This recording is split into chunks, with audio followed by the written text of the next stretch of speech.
bakal bersara. Tinggal 2-3 hari yang terakhir. Dan beliau minta sendiri sebelum habis perkhidmatan nak datang ke Tenggarut, nak tengok anak-anak Tenggarut, nak tengok sekolah Tenggarut. Teringat debar di hati saat pertama kali berada di sini, ternyata adakah engkau sudi terima? Ternyata cikgu sebenarnya bukan budak yang pandai, tetapi yang paling penting kita kena jaga hubungan dengan dua hubungan ni kena jaga.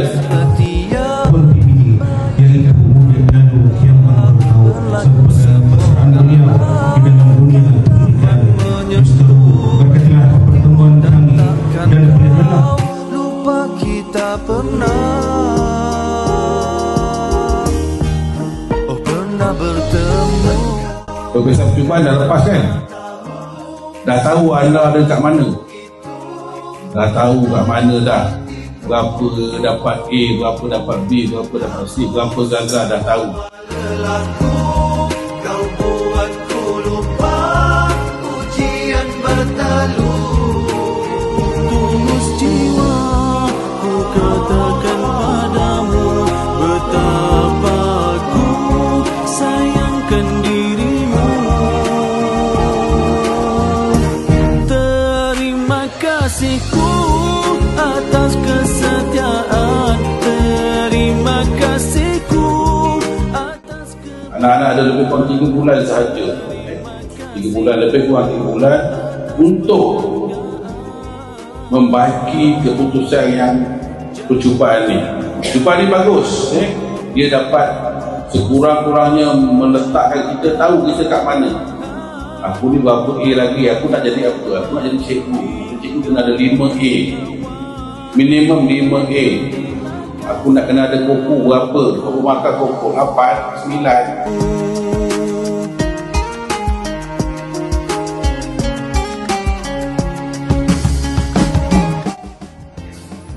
Jadi kat sini anak-anak beruntung dah tahu kat mana nak tuju.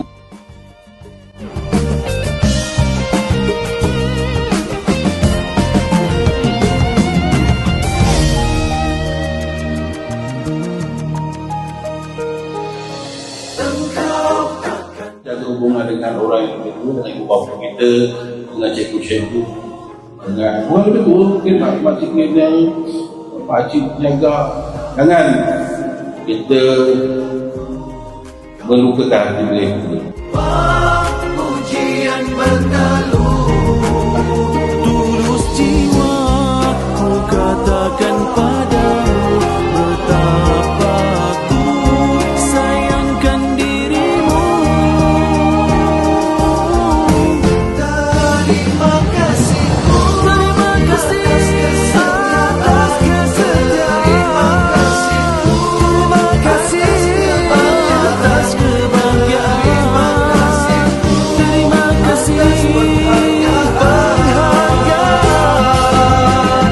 Andai tiba waktu takdir menjemputku, moga tak kau lupa detik yang berlalu.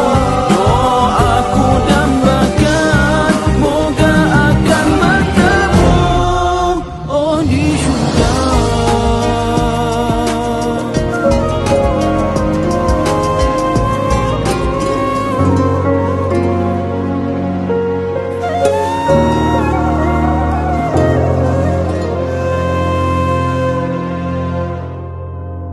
Sebab menyusuri perjalanan duka, sepi bertamu jadi teman bisu paling setia. Saya ucapkan tahniah dan syabas. Semoga sekolah Seteguh dapat menyahut cabaran untuk kekal berada di bawah 5 dalam peperiksaan SPM yang aman. Selamat bersara Tuan PPD semua.